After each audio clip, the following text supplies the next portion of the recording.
I think if you try to kind of be detached like, or live a detached life like John Butler or a Jesus Christ or a Socrates,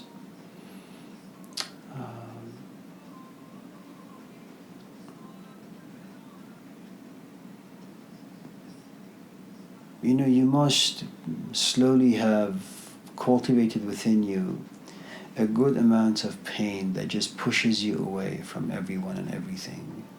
And the truth is, nobody will want to be around you. You just become a bundle of complaints, you know.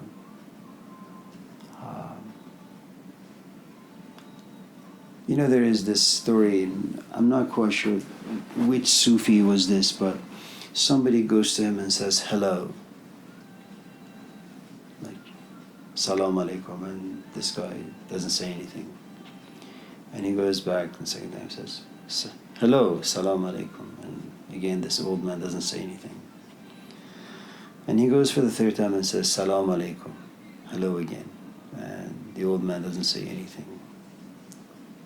And this guy looks at this old Sufi and says, our tradition, social etiquette demands that when someone says salam alaikum, you say alaikum assalam. Like, hello, back, how are you, back, I am well, thank you, and how are you? So this old man looks at this young kid and says, Adam is dead. Moses is dead. Jesus is dead. Muhammad is dead. You and I are also amongst the dead. Don't waste your time with casual hellos and goodbyes.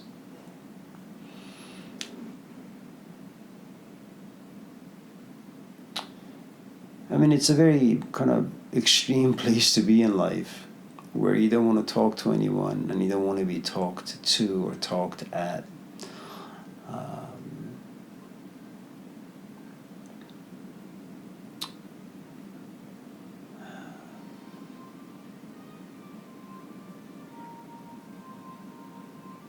If you're speaking of detachment as a way of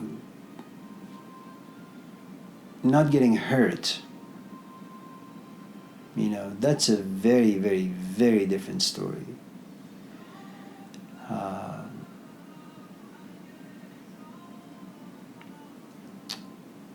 Someone like the Buddha says all of life is disappointing, or Jesus or Muhammad. What they all come to the conclusion is that whenever you become attached to life, it's going to disappoint you. Either your expectations are not going to be met, or you're desirably satisfied, and then you realize, and now what? Okay. If on the other hand, you're one of those people with a lot of intense feelings, and you've made to be a social animal. There is a scene in the movie Elsa, Charlton Heston and Sophia Loren. It came out in the 70s. Sophia Loren is the wife of this knight, Charlton Heston. And Heston kills her father. And before he dies or takes his last breath, he looks at his daughter Shamay, Sophia Loren, and says, avenge me, that don't let my life go to waste. This man killed me, make sure you kill him. She loves him. They were about to be married, but because of this they can't. And so she didn't know what to do with herself. So she goes to a convent. And the woman who was running this place looks at Sophia Loren, and she says to her, you were made for the world. You can't come here and escape from the realities of your life and who you are. You can stay here for a while if you'd like. There's nothing wrong with that. But you eventually need to go back and be in the world because you're made for that,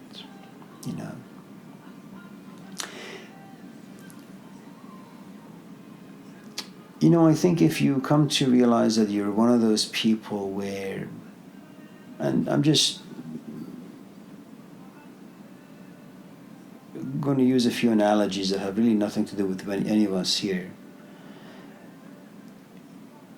If you feel as if your body desires to lay next to someone, if you want to hold hands with someone, if you want to talk to someone, if you want to have friends, if you want to go to gatherings and just be around people, you know, you just need to detach yourself from ridiculous ideas that tell you you are not these things. You know, which requires a good amount of self-honesty, you know, that you say, you know, I'm a young man, I'm a young woman, I have a lot of life, you know, flowing in my blood. I want to find a companion. I thought that I could live without one, but I realized I can't. I just want to be next to someone. Have a companion when I watch TV, when I eat food, when I drink coffee, when I go hiking, you know. And you're right, you have every right to want that.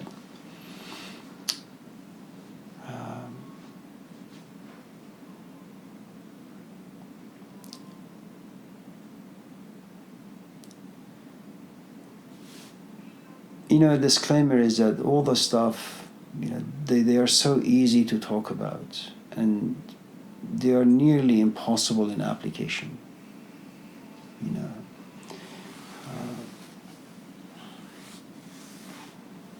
You know, when you read, for example, the Gospel of John, I think it's in the Gospel of John, or maybe it's in the Gospel of Luke, one of them, where, you know, he's being nailed to the cross. In fact, he is nailed to the cross, and it's, you know, the last few seconds of his life. He looks at John, and then he looks at his mother Mary. I don't know what he says in Greek or Latin, but in English, you know, he looks at his mother and says, "Woman, behold your son."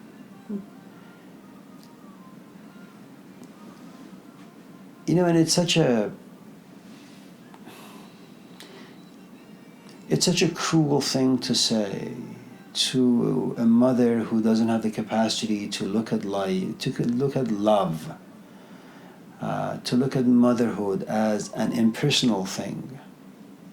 You know, you've given birth to this kid, you raised him for 12 years, he left you, he comes back after 18 years. I mean, as a mother, you'd want your son to knock on your door and say, "Mom, here I am, I've missed you, sorry, but I'm back now for only a minute, I'm leaving again." You know, you don't look at a woman and you don't look at your mom and say, "Woman." You know, at least say, "Mom, I'm sorry, you know, I made your life miserable. I'm sorry I wasn't there to see my father Joseph, you know, pass. I couldn't be of much help." But he's asking some, you know, horrific thing from her, that look at me, but imagine I'm not your son. Because every young man out there is your son. You know, that be detached from the emotion of motherhood. You know, be detached from your history, that you had me growing inside you, and you raised me, and you had hopes and dreams and ambitions. That when God came to you and said you're going to get pregnant, God didn't tell you that at the age of 33 you're going to watch your son being crucified. This is all new to Mary, you know.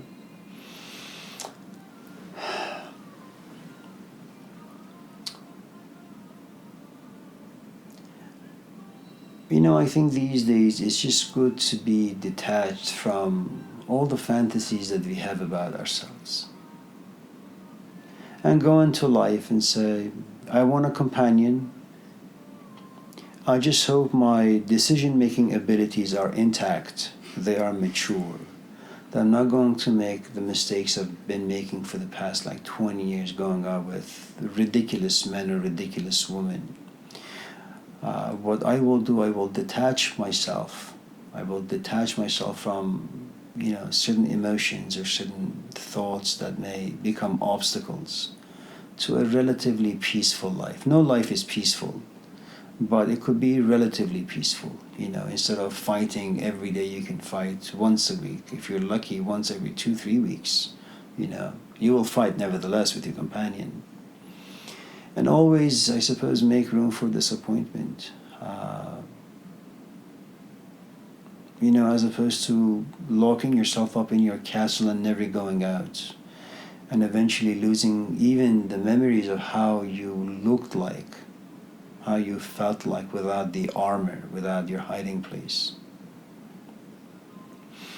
I think like everything else, detachment is, it is a protective mechanism. And it's good to exercise it once in a while. But I also think that once you've recovered, from whatever it is that you're suffering from, put aside detachment, go for attachment, you know, and hope that things work out for the best. Modern people, we are put in a very, very strange position in life. Um,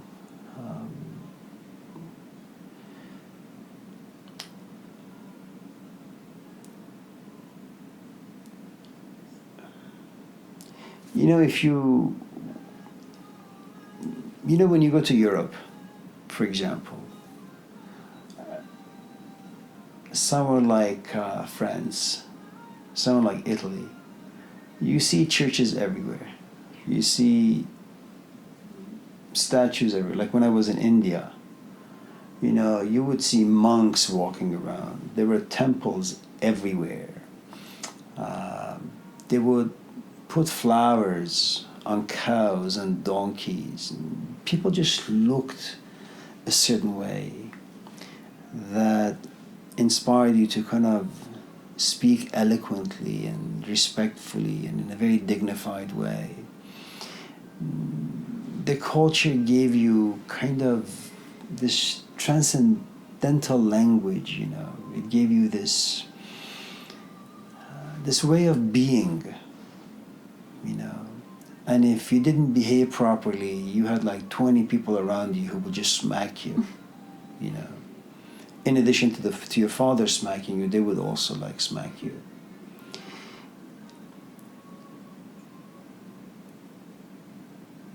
In the Dark Ages in Europe, for 1,000 years, the church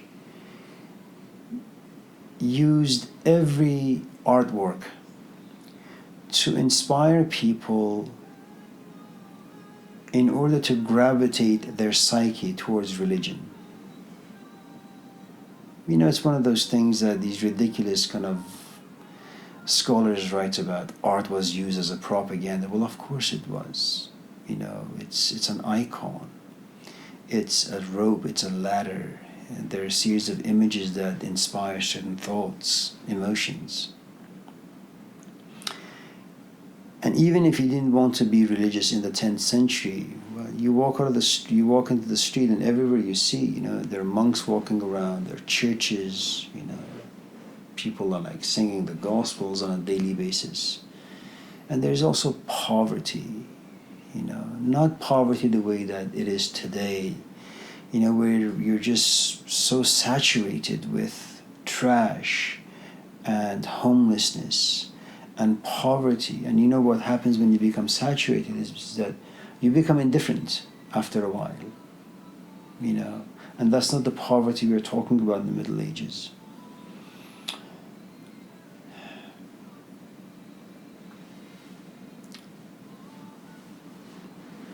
This is a culture that pushes you into detachment and isolation, and not for the good reasons. They're not healthy. The idea of freedom and independence, and all the entitlements you give to yourself, all the privilege that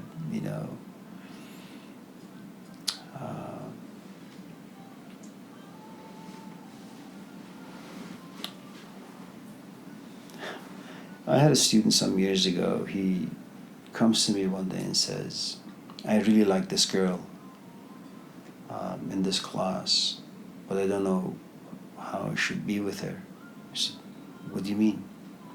He says, Amir, I've been watching porn since I was 7. I am now 19. It has just messed up my mind. I don't know how to talk to her normally. I don't know how to hold her hand. Well, this is a man who is very detached,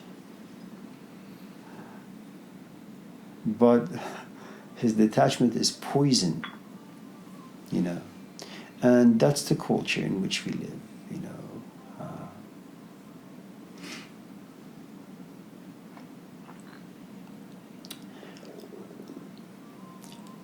If you go back and look at, for example, the life of Plato and his relationship with Socrates, Plato is a social figure, and he's detached from philosophy, or he's detached from the quest of wisdom, and he's attached to the quest for power. Socrates walks into his life, and all of a sudden, everything turns upside down.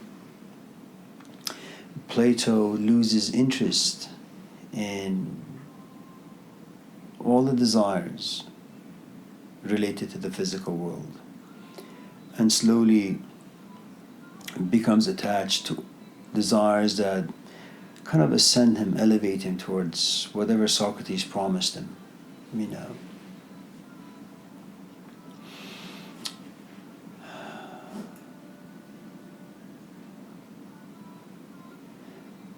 And if you think of detachment as an art, it needs to be taught to you, and you need to kind of learn the lessons really, really well. There's an easy way, there's a hard way. The easy way, I think, you can find in Daughter of Fire, which is, you fall in love with Socrates, sacrifice will be very, very easy.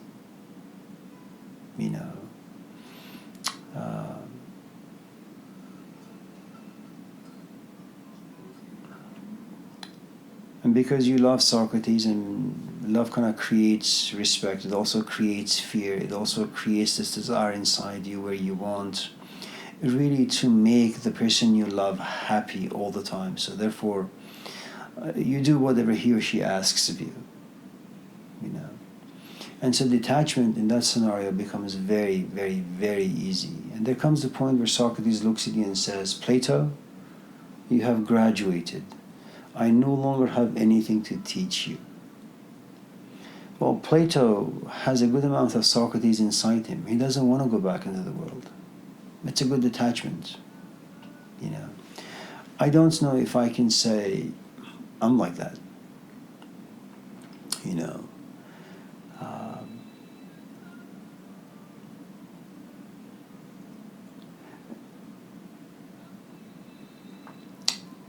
You can also look at this in a different way.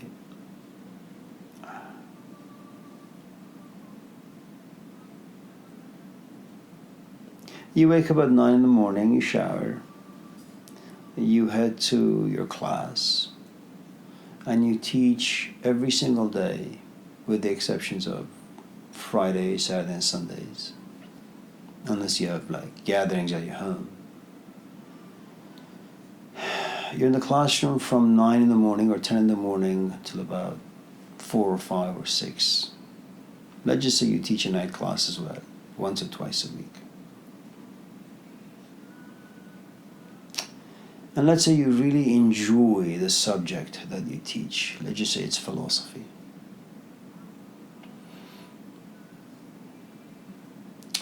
You're in the classroom for about 7 hours a day, playing with ideas.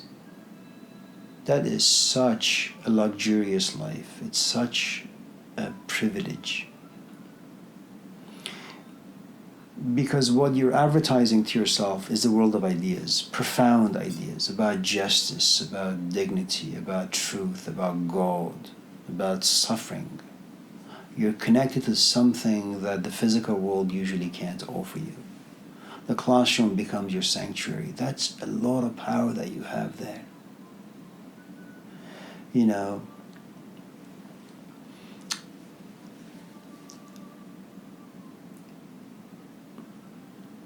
don't need to detach yourself from anything. It's just happening first, organically, instinctually, you know, you're just very good at what you do. Second, you have the power to be in the classroom for 5, 6, 7, 8, 9, 10 hours. You also see with your own eyes how people react to the way you give ideas out. You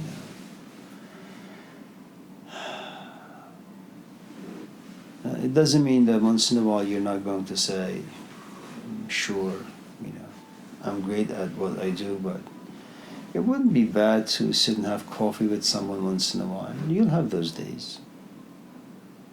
You know, to be healthily detached, you really, really need to have a lot of power. Some come to you freely, others you have to work for.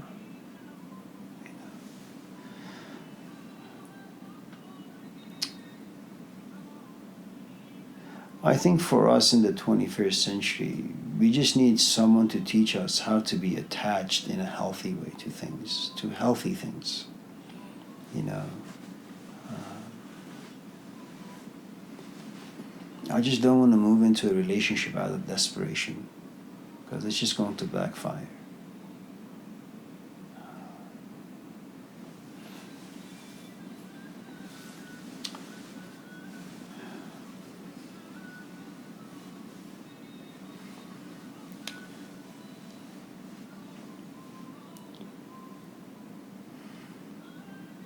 You know, detachment is what in English we call poverty, in Persian we call faqr.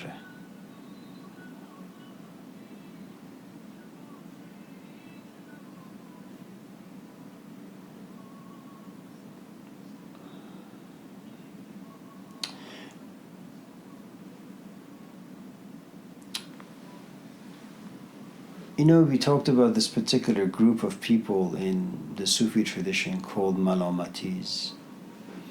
You know what makes these group of people very much like the Christian Desert Fathers so interesting is that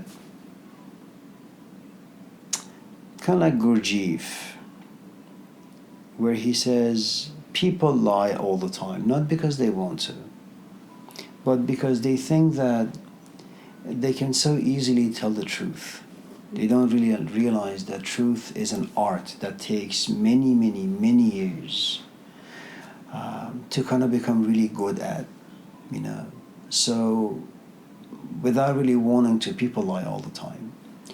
Now, if you know this, and if you know how contaminated human beings are, how self-deceptive they are, they assume so many things about themselves, and most of it is just wrong.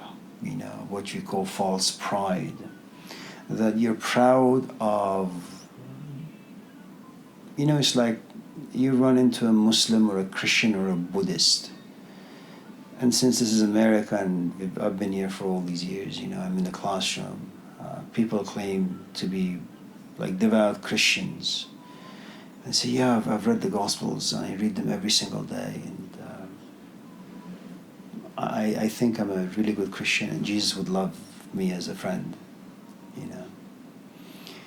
And you would think that this is a person who's really educated, that they've gone through all the canonized as well as not so canonized Gospels. And you realize that they have been very selective in the sort of verses that they choose, they pick, because it validates and confirms who and what they are.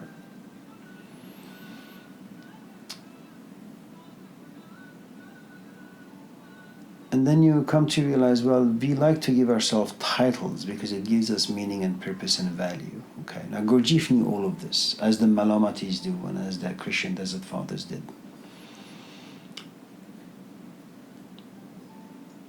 They so disliked when people gave them any compliments, because it's like a mirror that's cracked, you know. It's like a mirror that's always going to reflect to you things that are not so.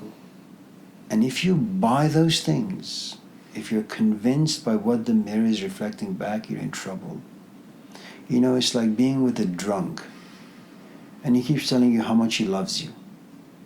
He tells you that when he's drunk, he tells you that when he's sober, he tells you that when he's screaming, he tells you that when he's beating you. You know. And so they did the best they could to kind of just piss people off, so that people would kind of just not go to them, not talk to them, not ask them questions, not to look at them. Because there's a good amount of freedom in that particular detachment. You know, why the hell would I want to kind of value the opinions of people? You know, it's kind of like what you said about Johnny and Vermin. You know,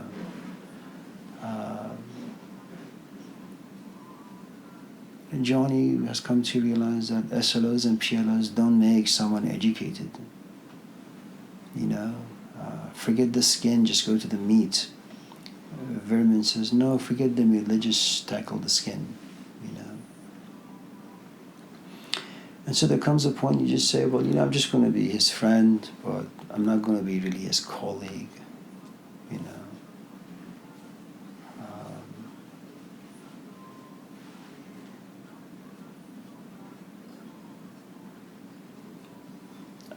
You need to have a good amount of clarity and wisdom and understanding to be able to kind of detach yourself from the things that are wrong for you and attach yourself to things that are right for you.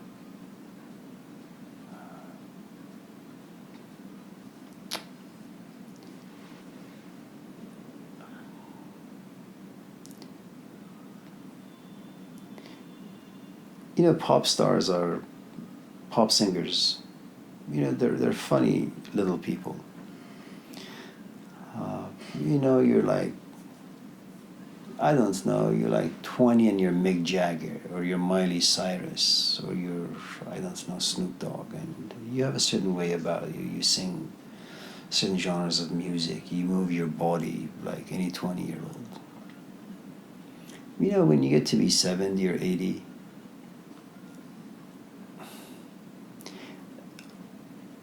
for me at least, when I look at these people, they're almost in their coffin, and they're like running on the stage with their microphone and their guitar, you know, and they're limping along. And, you know, you say to yourself, have you no respect for your age, your, you know, for your body? Hopefully, for some of the things you've experienced in life, can't you like sing a song that has to do with mortality and death and suffering and all the money you've wasted in your life and all the drugs that you've done? You know, do you really need to act like a 20-year-old when you're like almost dead? And I think when you move into every stage of life, really, you just need to leave behind all the things in your 20s and kind of figure out what you need now at the age of 30. You know.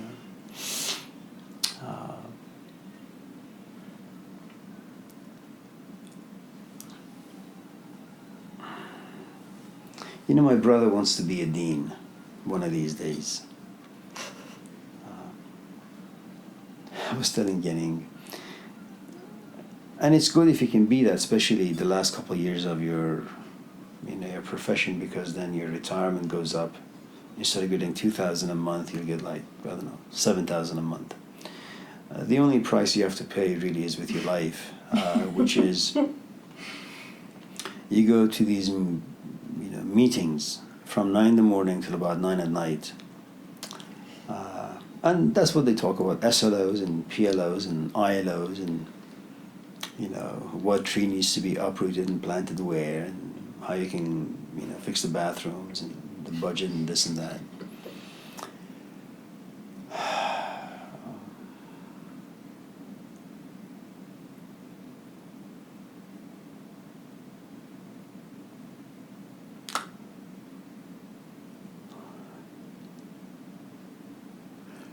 And, you know, a couple of weeks ago he was in one of those flex day meetings where, you know, he just sits there and listens to all these people, and he says, then he called me and says, you know, I don't really think I can do that. I can't see myself sitting in these rooms and just talking endlessly about nonsense, you know. He's in curriculum committee right now. And he says, people sit there in these meetings and talk for half an hour about a period should be either here at the end of this particular word, or perhaps we should remove the period and replace it with a comma. And they go back and forth. And these are, people with like degrees from online schools probably. Where they have been so dumbed down that these people, you need to exercise extreme detachment, not to be around them, because